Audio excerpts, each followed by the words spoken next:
Welcome to This Week in Android, iPhone OS 4.0 edition. I'm Wyatt Apple, and I'll be giving you the latest on the Android world. So before I get to the iPhone OS 4.0 part of this Week in Android, I'm going to go ahead and do my normal stuff, which is give you guys the latest in Android news. So here we go. So for all the smart people who didn't get the iPad and wanted to wait for a good tablet device running Android, the wait is over. The WePad, which I've talked about, which has great features, everything the iPad does not, an SD card slot, flash USB ports, and of course the Android market, now has an official price tag and an official release.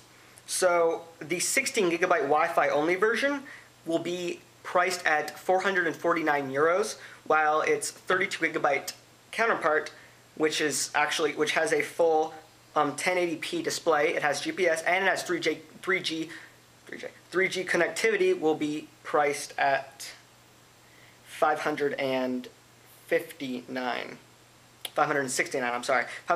euros.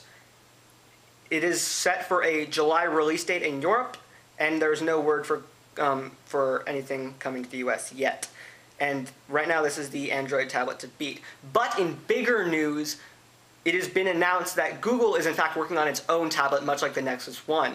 This tablet will not be, however, running the Chrome OS. It will be running Android, which is smart.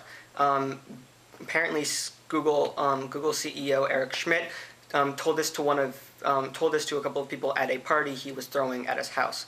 So there we go. There's some really big tablet news. I'm still a huge fan of the Gemini.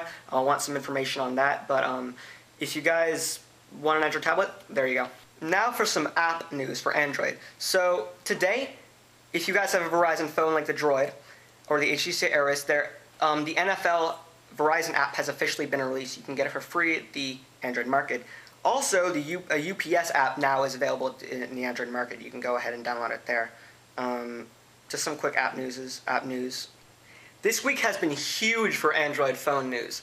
Mainly rumors. Actually, you know what? I'm sorry. All of them basically rumors. Things like showing up in inventories. But here's some good news. The LG Aloha has shown up in Verizon's database. So if that is actually true, then the LG Aloha will be coming to Verizon. Good news. The Samsung Galaxy S is in fact heading to AT&T, and it has been confirmed by the FCC. And finally, a weird picture of a kind of a Motorola. It was like I'll show you it. I'll put it right here. But a Motorola. It looks like people are calling it the Motorola Box or the Box phone or whatever. There's been some pictures of that, and that may or may not be real. But if it is real, then there we go. We got a really weird Android device which Motorola has made. And finally, when are they going to announce the HTC Incredible? I'm actually kind of getting tired of this. I mean, I have a Droid and all, but the HTC Incredible looks pretty good, and for Android, it's going to be awesome. So yeah, there's your Android news for the week, and now on to the special segment, the iPhone OS 4. So a few days ago, I posted an angry rant about the iPhone OS 4.0 update, and this week I had an idea. Instead of just ranting about it and being like, whatever, I'm going to show you what I'm talking about, why this kind of annoys me. So here we go, guys. This, as you all know, is my Motorola Droid. So the first thing I'm going to address is the iPhone OS 4 multitasking issue. As you all know, the iPhone, if you've been keeping up to date, the iPhone multitasking is that you double tap the home button, and then a little thing appears right at the bottom with all your running apps and all the recent apps that you use. Well, you want to guys see something funny? This has been from day one. This is what happens. Look at that. Doesn't that look really similar to the iPhone OS 4? This right there, I don't know if you guys can see it because it's kind of blurry, but this is a list of all of the recent apps that I've been using and my running apps, just like the iPhone OS 4, except the difference between that and this is that this has been around since the very beginning. With this iPhone OS 4 update, they are getting backgrounds. You guys see a background here? Because, I'm seeing a background.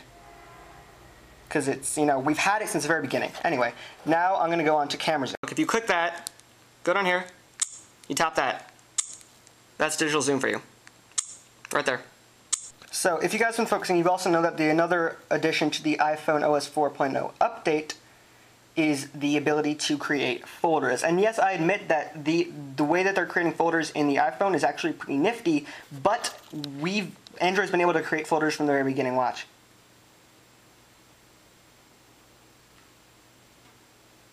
Right there. See, it says folders. If you guys can see that.